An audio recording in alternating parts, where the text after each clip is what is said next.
Vladimir Putin wins Russian election with over 75% of vote. Russian President Vladimir Putin won re-election with more than 75% of the vote Sunday, according to exit poll data. The Russian strongman's election win keeps him as Russia's leader for another 6 years and allows him to claim the mantle of the vast country's longest-serving ruler other than Joseph Stalin. Speaking to a crowd who attended a pop concert near the Kremlin marking his victory, Putin hailed those who voted for him as a big national team, adding that we are bound for success. He said that the nation needed unity to move forward and urged the audience to think about the future of our great motherland. He then led the enthusiastic crowd to chant Russia. Results from more than half of precincts showed Putin winning over 75% of the vote, with communist candidate Pavel Grudinin and ultranationalist Vladimir Zhirinovsky trailing far behind with about 13% and 6% respectively.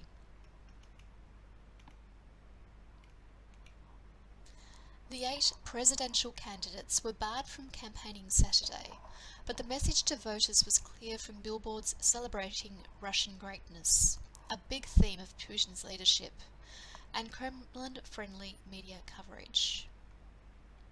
The last time Putin faced voters was in 2012, when he was up against a serious opposition movement. But since then, he has boosted his popularity thanks to Russian actions in Ukraine and Syria. Yevgeny Rozman, the mayor of Yekaterinburg, Russia's 4th largest city, says local officials and state employees have all received orders from higher up to make sure the presidential vote turnout is more than 60%.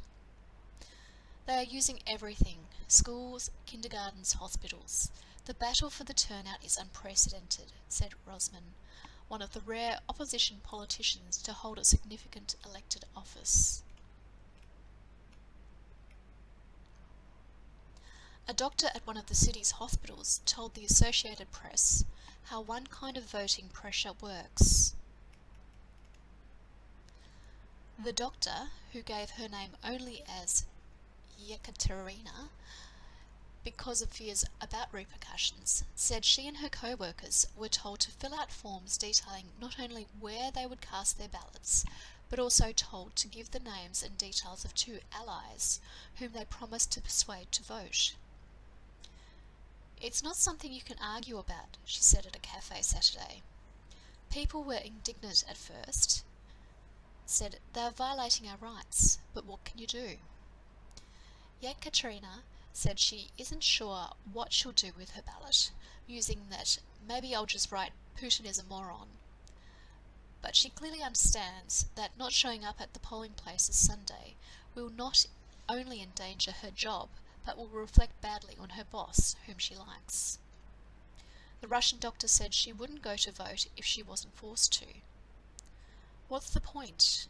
We already know the outcome. This is just a circus show," she said. More than 1,500 international observers joined thousands of Russian observers to watch the vote. A Russian election monitoring group said Saturday it registered an alarming rise in recent days in complaints that employers were forcing or pressuring workers to vote.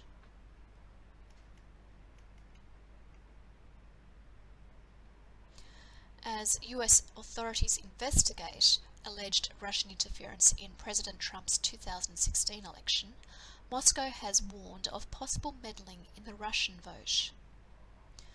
Election observers and local media have reported threats and coercion of voters to re-register at their place of work and report later that they have voted.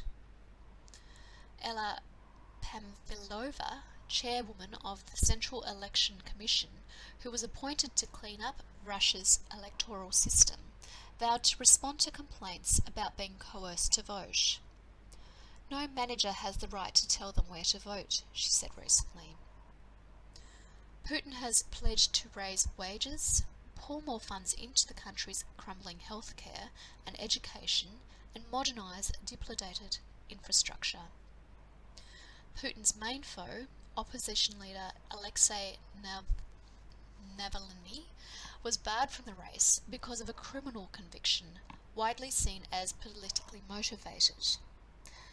Navalny has called for a boycott of the vote.